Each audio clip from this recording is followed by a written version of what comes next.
Hello दोस्तों, कैसे हैं आप सब। एक बार फिर ऑडियो स्टार्स लेकर आए हैं आपके लिए एक मजेदार सी कहानी, गलतफहमी।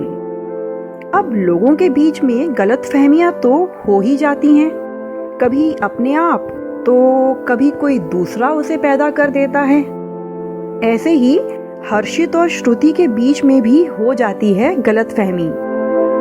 क्या ये गलतफहमी दूर होती है, और अगर होती है तो कैसे? जानने के लिए सुनते हैं ये कहानी।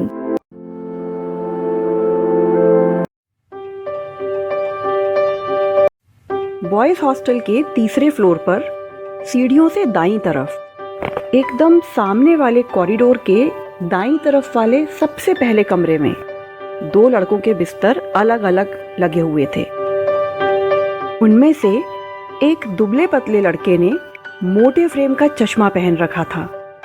लाल टी शर्ट और नीली लोअर पहने वो पेट के बल लेटे लेटे अपने हाथों में पकड़े मोबाइल की स्क्रीन को घूर रहा था।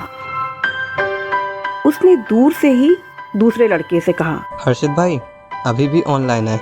जो कि दाईं तरफ वाले बिस्तर पर लेटा छत पर चलते पंखे को ताक रहा था। उसका रंग हल्का सांवला था, शरीर से हष्ट पुष्ट, बाल एकदम सलीके से छोटे छोटे कटे हुए। उसने सफेद शर्ट और काला पजामा पहन रखा था। उसके चेहरे पर पहले से ही परेशानी झलक रही थी, लेकिन उस लड़के के इतना कहते ही उसने झट से बिस्तर के किनारे रखे अपने फोन को उठाकर व्हाट्सएप खोला। श्रुति के कांटेक्ट पर क्लिक किया तो उसकी आंखें खुली की खुली रह गईं और दिल तेजी से धड़क उठा। ऊपर ऑनलाइन लिखा आ रहा था। इतनी देर से किससे बात कर रही है यार विजय? अरे तू समझ जाना भाई, मुझे तो लग रहा है कि अब इसका मन भर गया तुझसे। पागल है क्या? कोई परेशानी होगी, वरना आज से पहले कभी ऐसा हुआ है कि वो ऑनलाइन हो और मुझसे बात ना करे? अरे तूने खुद ही तो कहा था कि वह 2-3 दिनों से तुझसे कॉल पर अच्छे से बात नहीं कर रही है और क्लास में भी कटी कटी सी रहती है, तो अब इसका क्या मतलब निकाला जाए? मुझे तो लगता है कि लड़की डबल गेम खेल रही है भाई। ओए तमीज से बात कर। अब मुझ पर चिल्लाने से क्या होगा भाई? आखिर अपनी गर्लफ्रेंड का गुस्सा मुझ पर क्यों निकाल रहा है? मैं अभी उससे पूछता हूँ कि कहाँ बिजी है इतनी देर से। ना ना, ये गलती ना करना। ये लड़कियां ना बहुत चालाक होती हैं। अभी नेट ऑफ करके बैठ जाएगी, फिर बाद में कहेगी कि मैं तो अपनी दोस्त से टीचर के सवालों वाला PDF मंगा रही थी असाइनमेंट करने के लिए। अभी बस तू देखता जा कि वो और कब तक ऑनलाइन रहती है। हर्षित थोड़ी थोड़ी देर में श्रुति का चैट बॉक्स खोलकर देखता रहा। हर बार ऊपर ऑनलाइन लिखा देख उसके शरीर पर चींटियां सी रेंग रही थीं। दिमाग में घंटियां बज रही थीं। लगभग 15 मिनट बाद उसकी चैट के ऊपर आता ऑनलाइन गायब हो गया। हर्षित ने गहरी सांस लेकर कहा, अब गई ऑफलाइन। तुझे गुड नाइट बोले बिना? यार ये तो वाकई अजीब है। वरना यार तुम लोग तो 11 बजे के बाद 5-10 मिनट बातें करने के बाद ही पढ़ने या सोने जाते थे, और आखिर ये 10 से 11:30 बजे तक किसके साथ बातें कर रही थी? अरे भाई तू क्यों इतना परेशान हो रहा है? ये सभी लड़कियां ऐसी ही होती हैं। एकच के केस के बारे में नहीं सुना क्या तूने? कितना उदास रहता है जानवी से ब्रेकअप के बाद, और वो जानवी अपने नए बॉयफ्रेंड विवेक के साथ पूरे कैंपस का चक्कर लगाती है शाम को। एकच और जानवी को देखकर तो सच में ऐसा लगा ही नहीं था कि उनका ब्रेकअप भी हो सकता है। वो क्या है ना भाई, एक रिलेशनशिप से बोर बहुत जल्दी हो जाती हैं लड़कियां। मन बहुत चंचल जो होता है इनका। वह खबर तो वास्तव में एक झटका थी, लेकिन ऐसा हुआ कैसे था? बस कुछ नहीं, झगड़े होने लगे थे, फिर बंदी ने कॉल करना कम कर दिया। जब मिला तो बिजी जाता था और व्हाट्सएप पर ऑनलाइन रहती थी, लेकिन बंदे को मैसेज नहीं करती थी। एकज भाई को लगा कि अभी नाराज़ है, मान जाएगी, लेकिन फिर एक दिन उसे कॉल करके हॉस्टल के बाहर बुलाया और बोली, मुझे लगता है कि अब हमें शायद इस रिश्ते से बाहर हो जाना चाहिए, गुड बाय। फिर क्या था, एकज भाई रोते रोते वापस हॉस्टल आ गए और उस शाम उन्होंने खूब बियर पी और अरिजीत सिंह के गाने सुनते सुनते सो गए। यार उस दिन के बाद से ना हंसना ही भूल गया वो लड़का। भाई ये बता, क्या तेरा श्रुति से हाल फिलहाल में कोई झगड़ा हुआ किसी बात को लेकर? नहीं तो ऐसा तो कुछ भी नहीं हुआ। 2-3 दिनों से उसके इस बर्ताव की क्या वजह है, ये मुझे सच में नहीं समझ में आ रहा। मैं उससे बात करूंगा इस बारे में। अच्छा, बात करेगा? और क्या पूछेगा? और तुझे लगता है कि तुझे सीधा जवाब मिलेगा? क्या मतलब? मतलब ये कि तुझे जिस चीज़ का डर है, अगर वो सच भी हुई, मैडम का तुझसे मन भर ही रहा है, तो वो इस बात को तुझे सीधे सीधे तो बताएगी नहीं। बात को इधर उधर घुमाकर टालने की कोशिश करेगी और बोलेगी तुम तो बेकार में ही शक करते हो, मैं बिजी थी, फलाना ठिकाना। तब क्या करेंगे आप जनाब? तो अब मैं क्या करूं? पता लगाने का कोई तरीका तो है नहीं आपके पास मेरे शेर। अगर लड़की तुझे छोड़ेगी ना, तो 4 जगह तेरा मजाक बनेगा। लोग तुझे तेरी पीठ पीछे मजनू, देवदास और पता नहीं क्या क्या कहकर बुलाएंगे। मैं तो कहता हूँ यार कि वो तुझे छोड़े, इससे पहले तू ही उसे छोड़ दे। क्या? ये क्या बोल रहा है तू? मैं उससे बहुत प्यार करता हूँ यार, तू तो जानता ही है। फिर ऐसा क्यों कह रहा है तू? अरे आज के ज़माने में तू कहाँ से पैदा हो गया सात्विक पुरुष? प्यार की परिभाषा बदल चुकी है। अब लोग वैलेंटाइन डे पर आई लव यू बोलकर कुछ दिन तक साथ रहते हैं, फिर कुछ महीने बाद बोर होकर एक दूसरे से अलग हो जाते हैं। अगर आज के ज़माने में 80-90 के दशक की तरह एक के साथ जीवन व्यतीत करने का सपना देखोगे ना लला, तो ठोकर ही खाओगे। भाई तू तो हट्टा कट्टा हैंडसम लड़का है यार, और पढ़ाई में भी अच्छा है, प्लेसमेंट भी हो गई। तेरे जीवन में लड़कियों की कमी थोड़ा ही हो जाएगी अगर उसे छोड़ देगा तो। बात वो नहीं है यार, मैं एक सीरियस रिलेशनशिप चाहता था। वरना क्या मुझे नहीं पता है कि आजकल के कमिटमेंट वाले रिश्ते कितने दिन टिकते हैं? लेकिन मुझे श्रुति अलग लगी थी बाकी सबसे। अरे महाराज, सबको अपनी प्रेमिका स्पेशल ही लगती है। फिर मेरे भाई बाद में पता चलता है कि उनकी स्पेशल गर्ल परसों शाम किसी और लड़के के हाथों से बड़े प्यार से पानी पूरी के ठेले पर पानी पूरी खा रही थी। विजय की बातें हर्षित के दिल में कांटों की तरह चुभ रही थीं, लेकिन वो मुट्ठी भींचकर शांत खड़ा था। रात को हर्षित को ठीक से नींद नहीं आ रही थी। वह अपने बिस्तर पर लेटा करवटें बदल रहा था। अचानक वह बिस्तर से उठा। कमरे में घुप अंधेरा था और उसे प्यास लग रही थी। वह चप्पल पहनकर कमरे से बाहर निकला। कॉरिडोर के अंत में दाईं ओर वाटर कूलर लगा हुआ था। वाटर कूलर के पास जाकर उसने अपने मुंह को हल्का सा झुकाया और पानी पिया। उसके मन में अभी भी हलचल मची हुई थी। वह अपने फ्लोर की एक कॉमन बालकनी के पास जाकर खड़ा हो गया। सामने दूर तक फैला हुआ ग्राउंड था, जिसके अंतिम छोर पर गर्ल्स हॉस्टल दिखाई देता था। रात का वक्त होने के कारण ग्राउंड में ज्यादा भीड़ तो नहीं दिख रही थी, लेकिन जिन लड़के लड़कियों को नींद नहीं आ रही थी, वे घास पर बैठे आराम से गप्पे मार रहे थे। हर्षित उन सभी को गौर से देख रहा था कि अचानक से उसकी नजरें थोड़ी दूर जाकर ठिठक गईं। एक स्ट्रीट लैंप के नीचे एक लड़का और लड़की कुछ ज्यादा ही करीब खड़े होकर आपस में हंसते खिलखिलाते बात कर रहे थे। लड़की ने गुलाबी रंग का टॉप और ग्रे लोअर पहना हुआ था। लड़का भी पीली टी शर्ट और जीन्स में था। हर्षित ने उन दोनों को थोड़ा और गौर से देखने का प्रयास किया। लड़की अब उसे स्पष्ट रूप से दिख रही थी।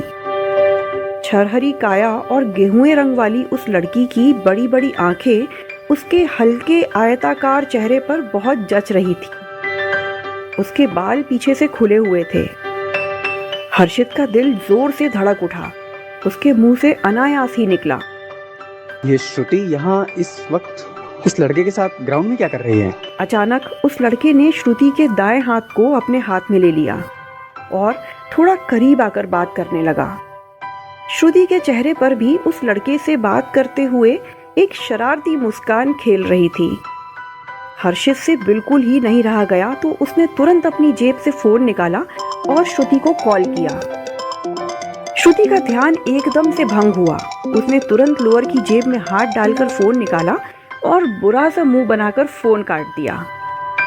फिर कुछ टाइप करके फोन वापस अपनी जेब में रख लिया। अचानक से हर्षित के व्हाट्सएप में मैसेज आया, सॉरी हर्षित, आज नोट्स बनाने में बिजी थी इसलिए बात नहीं हो पाई। कल बात करते हैं क्लास में। Love you, good night. Message पढ़कर हर्षित के चेहरे पर जैसे हवाइयां ही उड़ने लगी। उसका दिल धाड़ धाड़ बजने लगा। वह एकदम से बिस्तर से उठ बैठा और अपने आसपास देखा। कमरे में रोशनी थी। विजय भी लगभग उसी वक्त उठा था। उसने हर्षित के सफेद पड़ चुके चेहरे को देख मुस्कुराते हुए पूछा, क्या हुआ, कोई बुरा सपना देखा क्या? बहुत बुरा सपना। सपना श्रुति से रिलेटेड था क्या? हाँ, लेकिन तुझे कैसे पता? हाँ भाई, जब दिमाग में इतनी सारी चीज़ें लेकर सोएगा तो ऐसा सपना आना तो स्वाभाविक है। वैसे अगर मेरी बात मानना तो इससे पहले वो लड़की तुझे डंप करे, तू अपनी इज्जत का फालूदा होने से बचा ले। मैं मानता हूँ कि ब्रेकअप मुश्किल होता है, लेकिन दिल तो मजबूत रखना पड़ेगा ना भाई, वरना एकज की तरह ही तू भी देवदास बन जाएगा।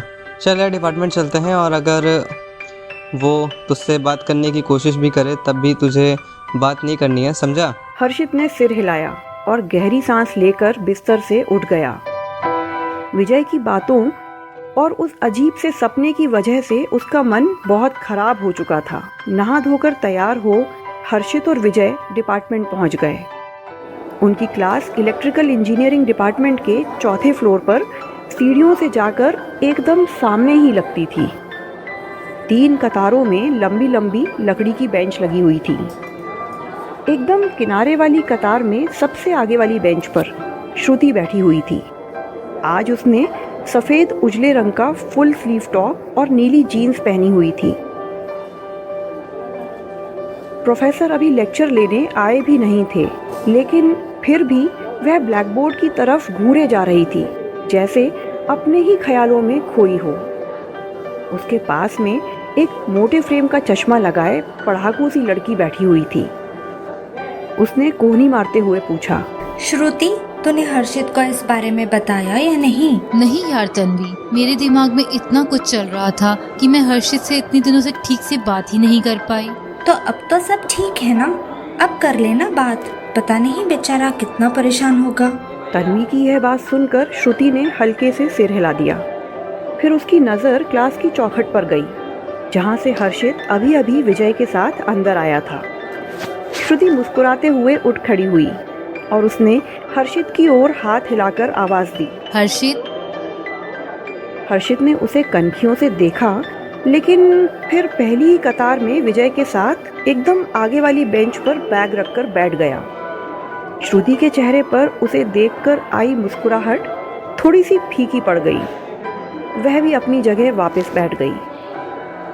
तन्वी यह देखकर बोली, ओह, तो मैडम को इग्नोर मारा जा रहा है।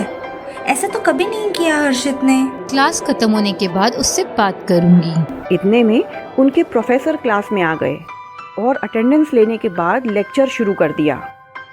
लेक्चर के दौरान भी श्रुति ने 1-2 बार कनखियों से एक कतार छोड़कर बैठे हर्षित की ओर देखा। उसके चेहरे पर हल्के गुस्से के भाव अलग से ही नजर आ रहे थे, लेकिन वह अभी भी श्रुति की तरफ नहीं देख रहा था। उसका पूरा ध्यान ब्लैक बोर्ड की ओर ही था। 1 घंटे बाद लेक्चर खत्म हुआ। प्रोफेसर के बाहर जाते ही विजय ने उठकर हर्षित से पूछा, पानी पीने चलेगा बाहर? अभी दूसरे लेक्चर में तो टाइम है। हाँ, चलना। इतना कहकर हर्षित उठा और विजय के साथ बाहर निकल गया। यह देख श्रुति ने तन्वी से कहा, मैं आती हूँ। और वह भी उठकर तेजी से क्लास से बाहर निकल गई। हर्षित विजय के साथ क्लास से निकलकर कुछ कदम आगे बढ़ा ही था कि तभी उसे पीछे से श्रुति की आवाज सुनाई दी। हर्षित। उसके कदम एकदम से ठिठक गए। विजय ने पीछे मुड़कर जब पीछे से आती श्रुति को देखा तो हर्षित से बोला, भाई मैं नीचे वाटर कूलर के पास जा रहा हूँ, ठीक है? फिर जाते जाते धीरे से उसकी ओर देखकर बोला, भाई फिसलना मत। क्या हुआ श्रुति? बात क्या है हर्षित, मुझे इग्नोर क्यों कर रहे हो? तो वैसे ही जैसे कि तुम मुझे 2-3 दिनों से कर रही थी। ये क्या कह रहे हो तुम? मैं भला तुमसे बात क्यों नहीं करूंगी? मुझे लगा कि तुम बात करने में इंटरेस्टेड नहीं हो, तो इसलिए मैंने पहल करना छोड़ दिया। आखिर मेरी भी तो कुछ सेल्फ रेस्पेक्ट है। हमारा रिलेशनशिप कोई मजाक है क्या? मेरे लिए तो नहीं, लेकिन शायद तुम्हारे लिए मजाक बनकर रह गया ये रिलेशनशिप। तुम लड़कियों के लिए शायद मजाक ही होते हैं इस तरह के रिश्ते, क्यों? है ना? बोर जल्दी हो जाती हो। ये क्या कह रहे हो तुम? और क्या बोलूं? फोन पर ठीक से बात नहीं कर रही हो, जल्दबाजी में काट देती हो, और दोबारा मिलाओ तो मेरा कॉल वेटिंग हमेशा दिखाता है। क्लास में बात का ठीक से जवाब नहीं देती हो, और ये रात में ऑनलाइन किससे चैटिंग करती हो, और कौन मिल गया है जो मुझसे जरूरी हो गया तुम्हारे लिए? यही सारे सवाल आराम से नहीं पूछ सकते थे? जब शाम को दिख रहा था मैं ऑनलाइन हूँ तो मैसेज करके पूछ नहीं सकते थे कि मैं किससे इतनी देर तक बात कर रही हूँ? इतना ईगो आ गया है अब तुम में कि मुझसे सवाल भी नहीं पूछोगे। इससे पहले कि हर्षित कुछ आगे कहता, श्रुति ने अपनी जेब से फोन निकाला और अनलॉक करके हर्षित के सामने बढ़ाकर बोली, खुद ही देख लो कि मैं रात भर किस लड़के से चैटिंग कर रही थी। हर्षित ने श्रुति का व्हाट्सएप इनबॉक्स खोला। उसमें सबसे ऊपर मीनू मौसी नाम के नंबर से चैटिंग की गई थी।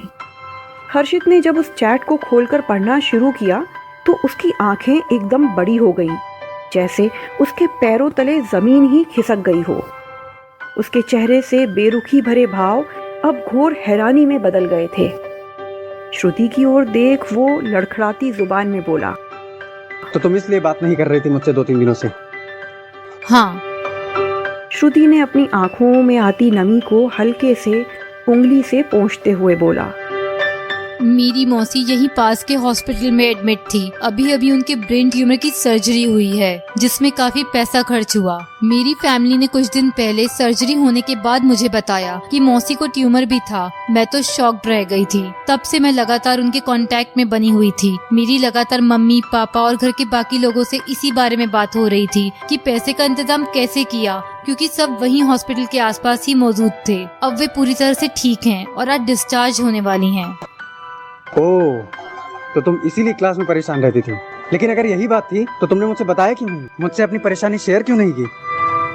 एक बार खुद सोच कर देखो, जब मुझे खुद कुछ दिन पहले इस इंसिडेंट के बारे में पता चला तो सारी बातें जाने बिना तुम्हें भी क्या बताती। हाँ, मैं मानती हूँ मेरी इतनी गलती थी कि मैंने तुरंत पता चलते ही तुमको नहीं बताया, लेकिन आज मैं तुमसे सारी बातें खुद ही शेयर करने वाली थी। मुझे क्या पता था तुम अपने दिमाग में ये फितूर पाल लोगे कि मेरा अब इस रिलेशनशिप में इंटरेस्ट नहीं रहा और मैं तुम्हें छोड़कर किसी और से बात करने लगी हूँ। श्रुति ने उसके दोनों हाथों को अपने हाथों में लेकर कहा, सच बताओ हर्षित, क्यों आया ये तुम्हारे दिमाग में कि तुम्हारे अलावा मैं किसी और के बारे में सोच भी सकती हूँ? हमारा प्यार मेरे लिए मजाक नहीं है। इनफैक्ट ग्रेजुएशन खत्म होते ही मैं मम्मी पापा से इस बारे में बात भी करने वाली थी।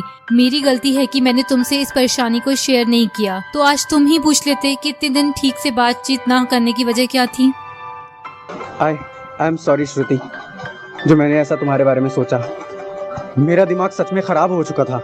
विजय के बहकावे में आकर मैंने विजय, तुम्हें तुम्हारे बेस्ट फ्रेंड विजय की सच्चाई भी आज बता ही देती हूँ। जब हम दोनों सिंगल थे तब उसने ना जाने मेरी किस फ्रेंड से मेरा नंबर लेकर मुझे आई लव यू मैसेज किया था। नंबर नया था लेकिन प्रोफाइल पिक्चर तो उसी की थी, इसलिए पहचान तो मैं गई ही थी। मैंने जब रिस्पॉन्स नहीं किया तो उसने भी आगे से कुछ नहीं कहा, लेकिन कहीं न कहीं मेरी किसी न किसी दोस्त से मुझे सुनने में आता रहा कि वो अक्सर मेरे बारे में पूछता रहता था। मैंने इन बातों पर ध्यान नहीं दिया क्योंकि आज की दुनिया में लड़कियों पर चांस मारने वाले लड़कों की कोई कमी नहीं है।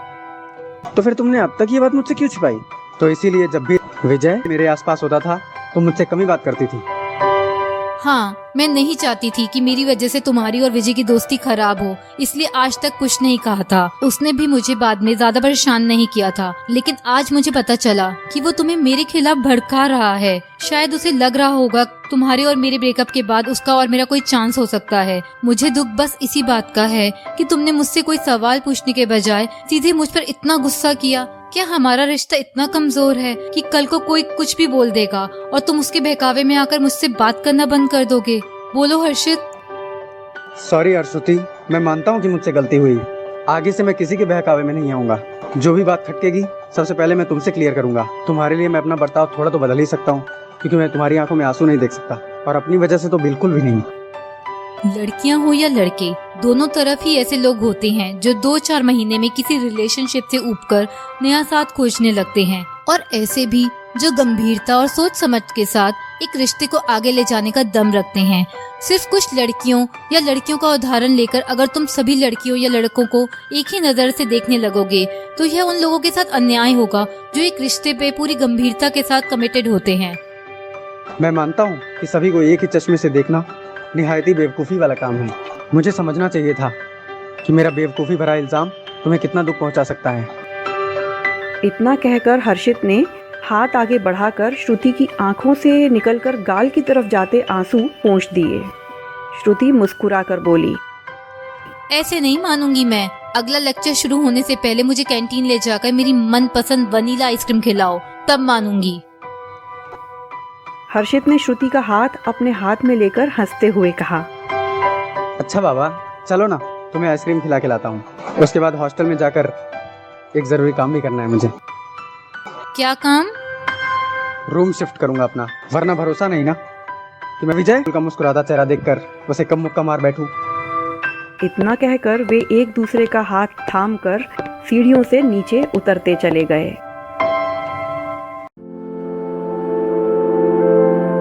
तो दोस्तों, हर्षित और श्रुति की गलतफहमी तो दूर हो गई। उम्मीद करते हैं कि अव्वल तो आपकी जिंदगी में भी कोई गलतफहमी पैदा ना हो, और अगर कभी हो भी जाए तो आपसी समझदारी और बातचीत से जल्दी ही सुलझ जाए। इस कहानी में हर्षित का किरदार निभा रहे थे किशन शुक्ला, विजय की आवाज थी अमन सिंह की, तनीषा नारंग श्रुति के किरदार में थी, और तन्वी थी वंशिका नवलानी। और अंत में मैं आपकी दोस्त और होस्ट यानी कि इस कहानी की सूत्रधार स्नेहा कामरा। दोस्तों, यह कहानी आपको कैसी लगी, और अगर आपकी लाइफ में कोई गलतफहमी पैदा होती है तो उसे ठीक करने के लिए आप क्या करते हैं, हमें कमेंट सेक्शन में जरूर बताइए। अगर आपको यह कहानी अच्छी लगी हो तो इसे एक लाइक देना और अपने दोस्तों से शेयर करना तो बनता ही है। इसी तरह की रोचक कहानियां लेकर हम आगे भी आते रहेंगे, लेकिन वो कहानियां आप सबसे पहले सुन पाएं, उसके लिए आप जल्दी से चैनल को सब्सक्राइब करके नोटिफिकेशन बेल को बजा दीजिए। बहुत जल्दी फिर मिलेंगे अगली कहानी के साथ।